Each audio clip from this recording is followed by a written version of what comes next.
Remember those old Pirate101 commercials? What if I told you this game has seen a rise, a fall, and now maybe a second chance? Pirate101, the MMORPG, often seen as the little brother of Wizard101, launched in 2012 and it changed the MMO scene.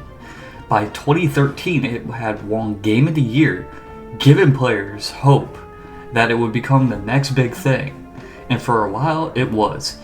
Hey guys, this is Grunties with another video. Today I want to take you through the full journey of Pirate101, from its promising start to its struggles and where it stands today. I'll also share my thoughts on its future and what could be done to improve this game.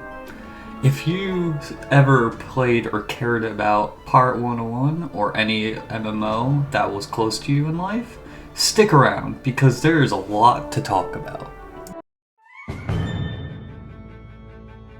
Before Pirate101, Wizard101 had already built a strong player base. It was a popular MMO and even today it still has a loyal following. But in the early 2010s, the dev team wanted to create something new. At first, they explored an idea called Hero 101, which would have had revolved around leveling up as a hero. While many players even now wish that concept had come to life, it was eventually scrapped. Instead, Pirate101 was born, giving players an entirely new world to explore alongside Wizard 101.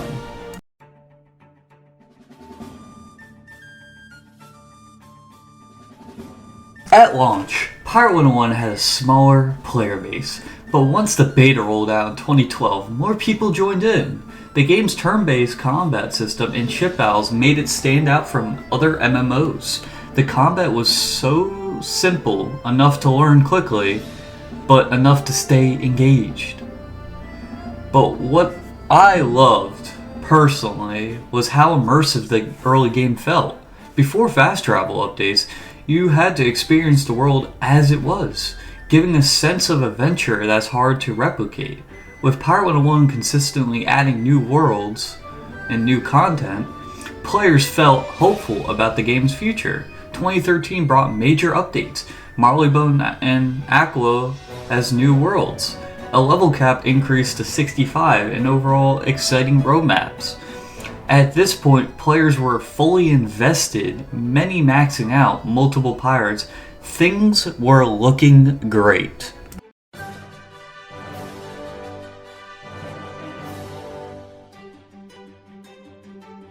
2014's update in Pirate101 introduced big system changes, including pet training, which was similar to Wizard101, but it had its own uniqueness, especially at the time and especially today.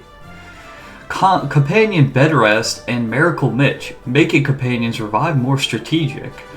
Aside from making it a pain in the ass to pay huge amounts of gold versus the old system of just reviving them at the life fountain. I know, it used to be very simple and now it's very complex. Companion orders, allowing unused companions to complete tasks for rewards benefiting your companions or character.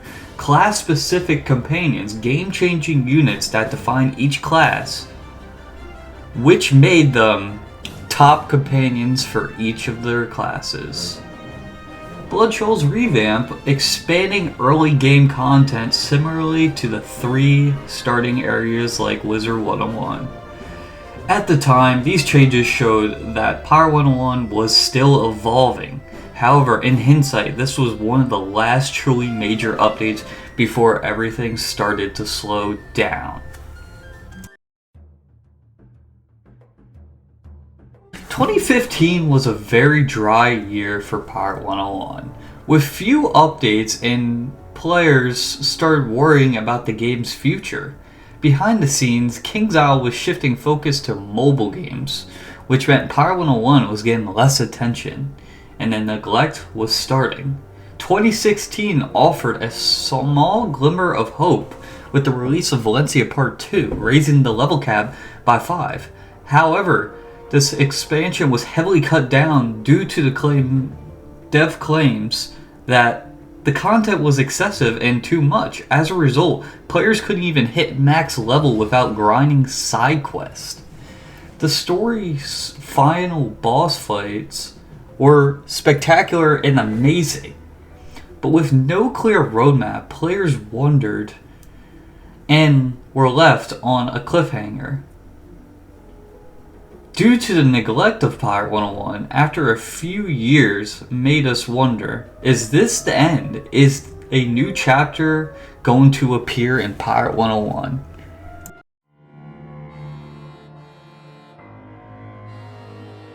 "2017 and 2018 Pirate were very dry years. With no updates, the players base dwindled. PvP had already been dead for a while, and the only thing left was to farm old dungeons or restart new characters. By now, most of the Originals development team of Pirate101 already left, and with the failure of KingsIsle mobile games, the company was in damage control mode. The game was no longer a priority. For the first time, it really felt abandoned.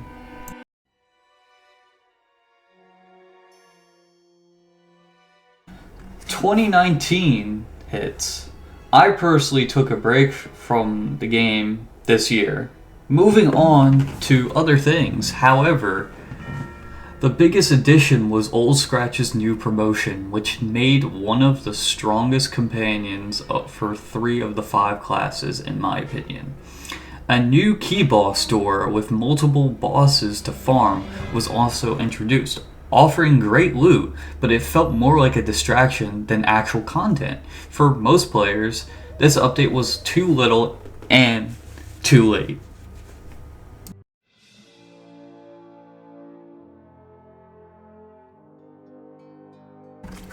When 2020 came around, I returned to Pirate101, aiming to max out every class. While nostalgic, the lack of the endgame content made it very difficult to stay engaged. Then something unexpected happened. A new update. For the first time since 2016, new content arrived. Sinbad Part 1. Hopes were high, but unfortunately, the excitement was short-lived. The update consisted of only 1 dungeon, with a cliffhanger ending. It was better than nothing, but many players, myself included, were disappointed by how little effort was put into this.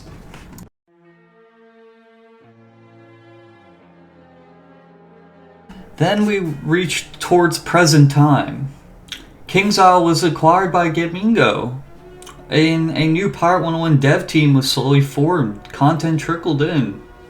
Sinbad Part 2 and 3, Escape from Tartarus, and Relic Keys and weekly bosses. However, as more creators analyzed the game, we uncovered a more greedy shift Pirate101's dev team was making. Through making packs that made overpowered companions locked behind paywalls and gambling-based mechanics. Drama between a beloved community manager and KI leadership led to his departure, sparking further distrust, especially with the community. Then Crocotopia was announced. Players hoped for real content, but instead, it was a lazy copy-paste of Wizard 101's Zigzag Dungeon. It was really a slap in the face. Pirate101 has been through highs and lows, but we, its players, can still push for change. Here's what I think should happen in the future of Pirate101 if they want to make any type of progress, in my opinion. What I think is they should revamp Skull Island, modernize the starter world, and make it free to attract new players. If they don't do this, you're gonna continue to lose players, and it's gonna still be in the same state it was since 2017, or even earlier. Updates to the combat system. It's been 13 years. I know the combat system is so unique, but it's time to refresh it. It's really overdue. Balanced companions. We should stop selling pay-to-win units through packs, where we have to spend our money to actually be really good at the game. Let's just balance the characters and companions that we get throughout the game. And commitment to the new content. A real expansion, not reskin assets, is what Pirate101 truly needs. I don't need another Crocotopia. I don't need another Sinbad. We need actual content to the game. If anyone wants to play the game, we shouldn't have 900 level 70 dungeons that are just pointless. It's just you continuing to farm for items that you're going to probably not use the following update. I do see future updates coming, but realistically it could take a year or two before we see anything significant to Pirate101. After years of neglect, Pirate101 deserves the same treatment as Wizard 101. If you ever loved this game, now it is time to support it. Change is happening, but only if we show KingsIsle that we still care. That's all I've got for you guys today. Thanks for sticking around, and I hope this gave you a solid look at Pirate101's journey. If you want to see more content like this, let me know. Until next time, farewell, pirates.